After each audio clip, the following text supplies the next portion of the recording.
नमस्कार दोस्तों, स्वागत है आपका आपके अपने चैनल शिक्षा की ज्योति ऑल क्लासेस पर। कल की क्लास में हमने तुगलक वंश शुरू किया था। उसमें हमने मोहम्मद बिन तुगलक तक पढ़ लिया था। ठीक है, तुगलक वंश का संस्थापक हमने किया था कि गियासुद्दीन तुगलक था। उसके बाद उसका बेटा जूना खां मोहम्मद बिन तुगलक के नाम से दिल्ली का सुल्तान बना और उसकी मृत्यु 20 मार्च 1351 को हो गई थी। ठीक है, आज की क्लास में हम उससे आगे जो दिल्ली का सुल्तान बना फिरोज शाह तुगलक, उसके बारे में पढ़ेंगे। आज की क्लास में हम इस वंश को कंप्लीट कर देंगे। इसमें फिरोज शाह तुगलक से काफ़ी क्वेश्चन पूछे जाते हैं, तो फिरोज शाह तुगलक को हम अच्छे से पढ़ते हैं। ठीक है, हमें पता है कि 20 मार्च 1351 को मोहम्मद बिन तुगलक की मृत्यु हो गई और उसी दिन फिरोज शाह तुगलक का क्या हुआ, राज्याभिषेक हुआ। कहाँ हुआ? थट्टा के निकट हुआ इसका राज्याभिषेक। इसका राज्याभिषेक 2 बार होता है। उसके बाद अगस्त में जाके दिल्ली में फिर इसने अपना राज्याभिषेक करवाया। ठीक है, ये फिरोज शाह तुगलक के बारे में आपको याद रखना है। खलीफा ने इसे अमीर उल मोमिन की उपाधि दी। किसकी? अमीर उल मोमिन, यहाँ पे मोमिन है, ऐसे है, मोमिन की उपाधि दी। आप याद ऐसे रखना, क्योंकि उपाधियाँ कई बार पूछ ली जाती हैं कि मोम फिरोजी मोम कैसी? फिरोजी। ठीक है, इस तरह से आपको याद आ जाएगा। खलीफा ने इसे अमीरुल मोमिन की उपाधि दी। उसके बाद राजस्व व्यवस्था के अंतर्गत फिरोज ने अपने शासनकाल में 24 कष्टदायक करों को समाप्त कर दिया। कितने कर? 24 करों को इसने समाप्त कर दिया। केवल 4 कर ही इसने लगे रहने दिए। वो थे खराज, खुम्स, जजिया और जक़ात। ठीक है, ये 4 करों के नाम आपको याद रखने हैं। दिल्ली सल्तनत में जजिया कर को लगाने वाला पहला सुल्तान था फिरोज शाह तुगलक। कौन था? फिरोज शाह तुगलक। अगर आपसे कोई पूछे कि सबसे पहले ये जजिया कर किसने लगाया, तो मोहम्मद बिन कासिम ने ये कर सबसे पहले लगाया था भारत में। ठीक है, ये कर क्या है? ये गैर मुसलमानों पर लगाया जाने वाला कर होता था, जजिया कर। जो मुस्लिम प्रदेश होते थे ना, वहाँ पर मुस्लिम ही रहते थे। अगर वहाँ पर कोई गैर मुस्लिम रहते थे तो उन प्रदेशों में गैर मुसलमानों को ये कर देना पड़ता था, जिसका नाम था जजिया। ठीक है, ये कर ऐसे लगता रहता है, हटता रहता है, और लास्ट में जाके सबसे लास्ट में मुग़ल बादशाह मोहम्मद शाह रंगीला ने इसको पूर्ण रूप से, विधिवत रूप से ख़त्म कर दिया था। ये बातें आप जजिया कर के बारे में याद रखोगे। ठीक है, फिरोज़ तुगलक ने ये कर जो जजिया था ब्राह्मणों पर भी लगा दिया। जजिया कर लगता था गैर मुसलमानों पर, लेकिन उसमें ब्राह्मणों को छूट थी कि ब्राह्मणों पर ये जजिया कर नहीं लगाया जाता था। लेकिन फिरोज शाह तुगलक ने क्या किया कि इसको ब्राह्मणों पर भी थोप दिया था। ठीक है, आगे है जी, फिरोज तुगलक ने एक नया कर सिंचाई कर भी लगाया। कौन सा कर? एक सिंचाई कर इसने शुरू कर दिया, जो 1/10 भाग लिया जाता था।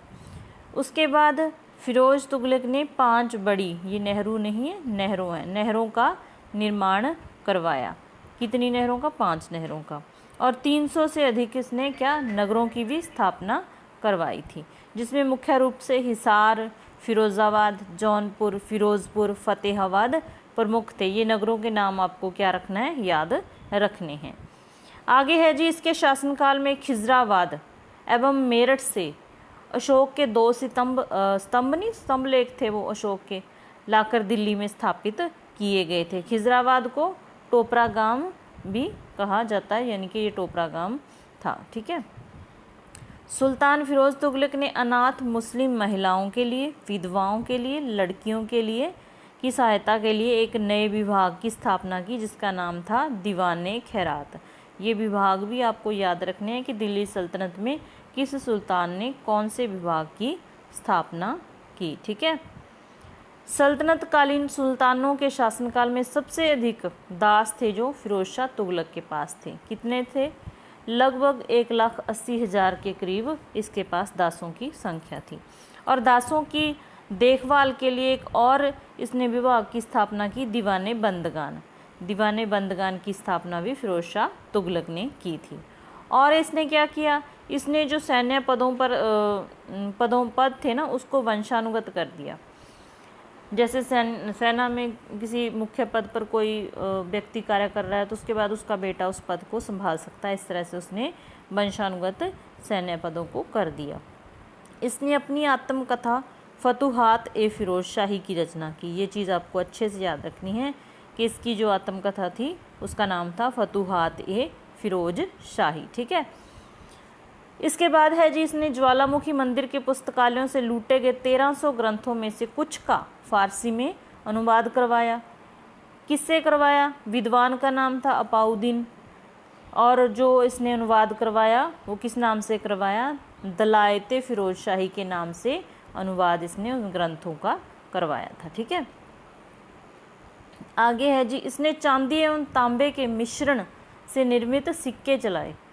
तांबे और चांदी के मिश्रण से निर्मित सिक्के चलाए, जिसको अद्दा या विख कहा जाता था। ये सिक्के के नाम काफ़ी इम्पोर्टेंट है, ये आपने याद रखने हैं, स्टार लगा के आप नोट कर लीजिएगा। अद्दा और विख चलाया था फिरोज शाह तुगलक ने, तांबे और चांदी के मिश्रण से बनाए थे ये सिक्के। ठीक है।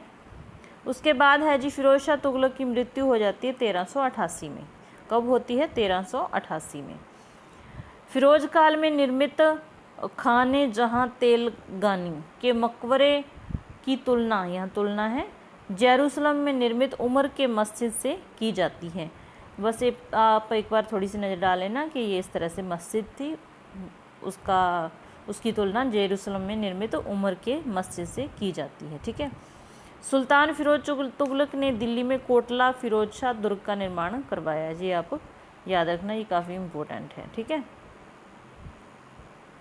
उसके बाद है जी, तुगलक वंश का जो अंतिम शासक आपको हमेशा याद रखने हैं, संस्थापक और अंतिम शासक। अंतिम शासक कौन था? नसीरुद्दीन महमूद तुगलक था। नसीरुद्दीन महमूद तुगलक था, और इसका जो शासनकाल था वो दिल्ली से लेके पालम तक ही रह गया था। ठीक है। मोस्ट इम्पोर्टेंट क्वेश्चन है जी, ये स्टार लगा के आप नोट कर लीजिएगा, काफ़ी बार पूछा जा चुका है कि तैमूर लंग ने सुल्तान नसीरुद्दीन महमूद तुगलक के समय में 1398 ईस्वी में दिल्ली पर आक्रमण किया। कब आक्रमण किया? 1398 में। किसने किया? तैमूर लंग ने। किसके शासनकाल में?